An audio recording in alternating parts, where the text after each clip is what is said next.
Kinabukasang punong-puno ng pagsa Jeremias 29 verse 11. Sapagkat batid kong lubos ang mga plano ko para sa inyo, mga planong hindi ninyo ikakasama kundi para sa inyong ikabubuti.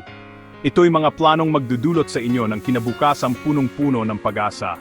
Punong-puno ng pag-asa at layunin ang mga plano ng Diyos para sa atin, kahit parang magulo at walang kasiguruhan ang buhay. Sa tuwing may pinagdadaanan tayo, tandaan nating ang Diyos ang may kontrol sa lahat ng nangyayari at ginagawa niya ito para sa ikabubuti natin.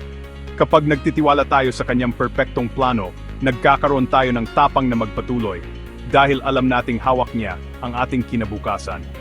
Panginoon, tulungan mo akong magtiwala sa iyong mga plano para sa buhay ko dahil alam kong hawak mo ang aking kinabukasan. Panalangin, Panginoon, tulungan mo akong magtiwala sa iyong mga plano para sa buhay ko dahil alam kong hawak mo ang aking kinabukasan. Huwag kalimutang i-like at ibahagi ang nakakapagpasiglang mensahe sa iyong mga mahal sa buhay.